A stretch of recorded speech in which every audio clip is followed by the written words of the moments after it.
இந்த வருஷம் கூட சரத்சந்திராவோட மோதி போட்டியில ஜெயிக்கிறதுக்கு யாருக்கும் விருப்பம் இல்லையா?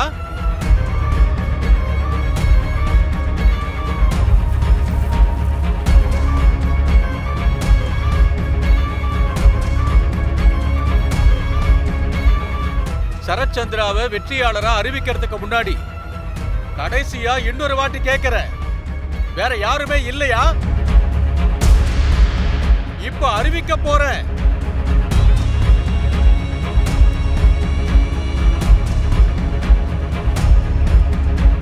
நான் இருக்கேன்.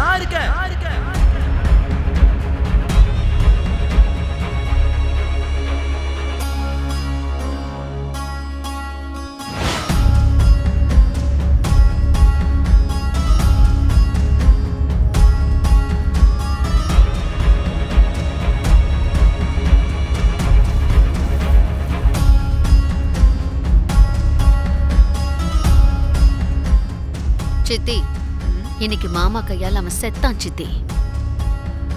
அவன் மேல மாமாக்கு இருக்கிற கோபத்துல அவன் தோத்து போறது மட்டும் இல்ல, மாமா கையால் அவன் செத்து போனாலும் ஆச்சரியப்படுறதுக்கு ஒன்னும் இல்ல.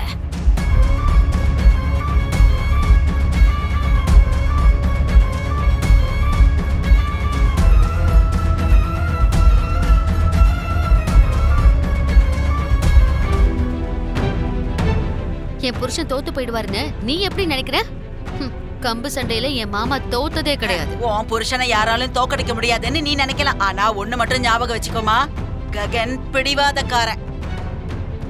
பிடிவாதக்காரங்க எப்பேற்பட்டவங்களையும் ஜெயிப்பாங்க. உன்னோட நல்லதுக்காக தான் சொல்றேன். நீ மாப்பிளைய எப்படியாவது தடுத்து நிறுத்த பாரு. இல்லன்னா ஏதாவது பிஸியான ரோட்ல பிச்சைக்காரங்களோட போட்டி போட்டுக்கிட்டு பிச்சை எடுத்து சாப்பிடறதுக்கு ரெடியா இருந்துக்கோ. இது என்னோட சின்சியர் சஜஷன்.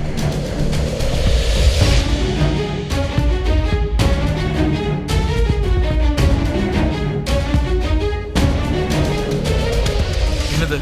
உன்னோட விருப்பப்படி இந்த போட்டியில கலந்துக்க போறேன்னு அர்த்தம்.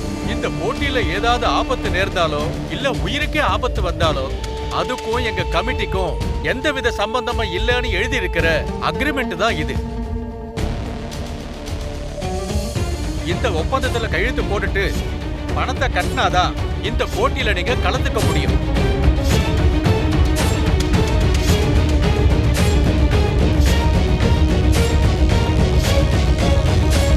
எனக்கு இது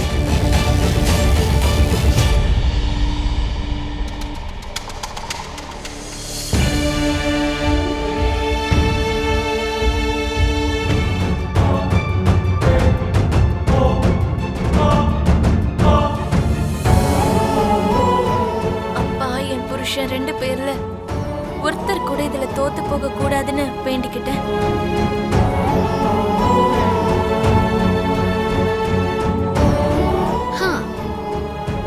வேண்டுதல கேட்டா அந்த கடவுளே கன்வின்ஸ் ஆக மாட்டார் பூமி. போட்டி நிக்காது, ஆல்ரெடி ஆரம்பம் ஆயிடுச்சு. இப்ப ஆரம்பிச்ச போட்டியில ஜெயிக்க போறது ஒருத்தர் தான். அப்படின்னா இன்னொருத்தர் தோத்து போவாங்க. அது உன் அப்பாவாவும் இருக்கலாம், இல்லனா கட்டிக்கிட்ட உன் புருஷனாவும் இருக்கலாம். அவங்க ரெண்டு பேரையும் உன்னுடைய ரெண்டு கண்ணா நினைச்சா போட்டி முடிஞ்ச உடனே உனக்கு ஒரு கண்ணு மட்டும்தான் இருக்கும், இன்னொரு கண்ணு அழுதுகிட்டு இருக்கும். இப்போ உன் அப்பா அழுதுட்டு இருக்கிற மாதிரி. என்னது, அப்பா அழுதுட்டு இருக்காரா? அழாம வேற என்ன பண்ணுவார் பூமி? 20 வருஷமா இந்த கம்பு சண்டை போட்டியில மாப்பிள்ள தன்னோட வெற்றியையும் பாரம்பரியத்தையும் தொடர்ந்து காப்பாத்திக்கிட்டு வந்தாரு. இந்த வருஷம் ஜெயிச்சிட்டு இந்த போட்டியில இருந்து நிரந்தரமா விலகிடலான்னு நினைச்சாரு.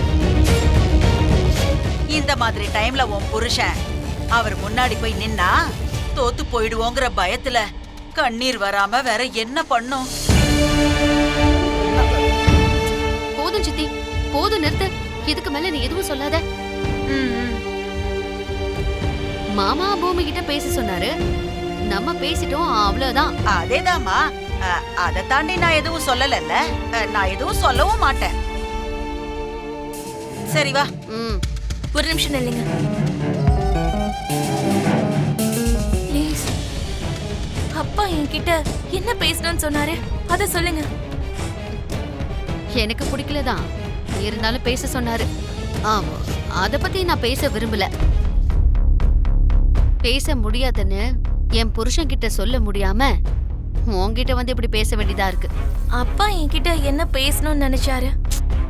அதான் சொல்றேன்ல, என்னால பேச முடியாதுன்னு.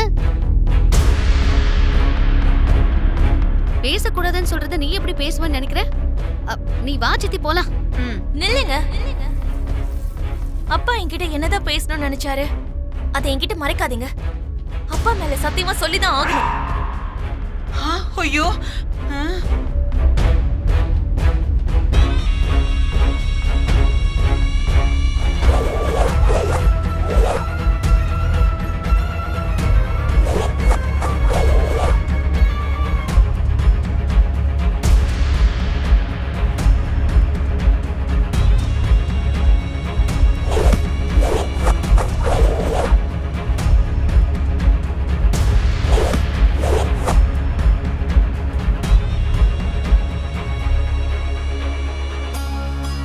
மாமா, உங்ககிட்ட நான் கொஞ்சம் பேசணும். கொஞ்சம் ஓரமா வாங்க மாமா. பூமி, இந்த போட்டியில என்னை கலந்துக்க கூடாதுன்னு சொல்றதுக்கு இன்னொரு வாட்டி என்னை ஓரமா வர சொல்றியா? இந்த போட்டியில நான் பார்ட்டிசிபேட் பண்றதுக்கு காரணமே வேற. அது உனக்கு அப்புறமா தெரிய வரும். ப்ளீஸ் பூமி. மாமா, நீங்க கலந்துக்கணும்.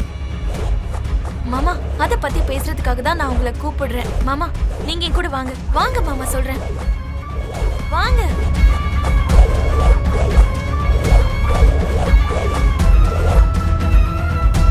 வாங்க மாமா, வாங்க. போட்டியில கலந்துக்க தானே சொல்ற. இதுல பேசுறதுக்கு என்ன இருக்கு பூமி? இந்த போட்டியில நீங்க கலந்துக்கணும் மாமா. ஆனா எனக்காக நீங்க எங்க அப்பா கிட்ட தோத்து போகணும்.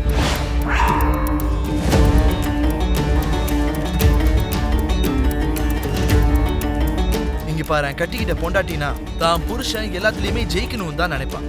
பின்னாடி இருந்து தான் புருஷனை வெற்றி பாதைக்கு தள்ளி நகர்த்திட்டு போகணும்னு நினைப்பான்.